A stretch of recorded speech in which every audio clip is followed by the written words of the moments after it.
मदरसों से, मस्जिदों से ऐलान होना शुरू हो गया कि यहां से तुरंत निकलिए। ये आपको हम अलग अलग तस्वीरें दिखा रहे हैं, 10 तस्वीर आप देखिए। ये पाकिस्तान की आधी रात की तबाही की तस्वीर है। और ये जो लोग हैं ये आतंकवादी हैं इनमें से ज्यादातर, क्योंकि हम इनको जब दिखा रहे हैं तो पाकिस्तान की तरफ से नैरेटिव सेट करने की कोशिश की जा रही है कि ये आम लोग हैं, आम लोग नहीं है। बिल्कुल सीधे सीधे भारतीय फौज ने, जो हमारी एयरफोर्स है, उसने सीधे सीधे तय करके सिर्फ आतंकवादी ठिकानों को ही टारगेट किया। आतंकवादी अब तक 75 की संख्या आ चुकी है, 75 आतंकवादी मारे जा चुके हैं। ये जो तस्वीरें आप स्क्रीन पर देख रहे हैं, अभी और भी कुछ तस्वीरें आने वाली हैं। जी न्यूज आपके सामने लगातार उस बड़ी खबर को रखने की तैयारी कर रहा है जो कि हो सकता है अब से कुछ देर बाद आए, लेकिन उसके साथ साथ हम एक आपको मैप भी दिखाएंगे।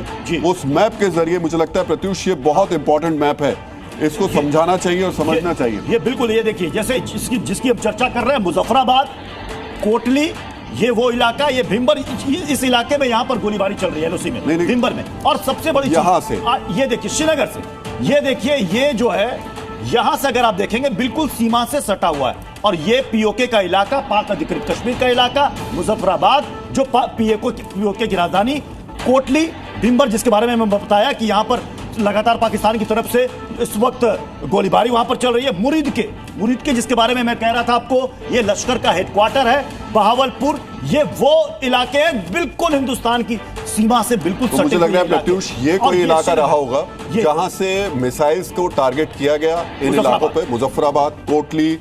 ये जो इंडियन एयरफोर्स का ऑपरेशन है, चूंकि में तीनों सेना इसमें शामिल है। बिल्कुल इसमें आर्मी भी है, इसमें इंडियन एयरफोर्स भी है, साथ ही नेवी। स्कैल्प मिसाइल का इस्तेमाल करने का मतलब नेवी की इन्वॉल्वमेंट, जिसके बारे में हम कह रहे थे ना, ब्रह्मोस और स्कैल्प का हम विकल्प तलाश सकते हैं, उसका इस्तेमाल किया गया। पिन पॉइंटेड हैमर बम का इस्तेमाल किया गया, और मुझे जहां तक लग रहा है कि हैमर बम का इस्तेमाल यहां पर किया गया होगा, हैमर बम का इस्तेमाल यहां पर किया गया होगा, क्योंकि यहीं पर लोकेशन, मूवमेंट, मसूद अजहर की, हाफिज सईद की, कली तलहा का बयान आया था कि उसके अब्बा हुजूर, उसके वालिद जो हैं पाकिस्तान में सेफ हैं। और एक जगह खबर यह भी चली कि उसने मुंह से यह भी कह दिया कि पाकिस्तान के पंजाब प्रांत में। क्यों मरियम नवाज ने कहा कि तुरंत इमरजेंसी लगा, पर उनके कई अब्बा हुजूर आज नहीं रहे होंगे निश्चित तौर पर। 75 तो अभी तक खबर आ चुकी है कि नहीं रहे, और उम्मीद की जा रही है कि और भी आतंकवादी जो भारत में आतंक फैलाने की साजिशें रचते हैं, उनका हश्र भी वही हुआ होगा जो उन 75 का हुआ है। लेकिन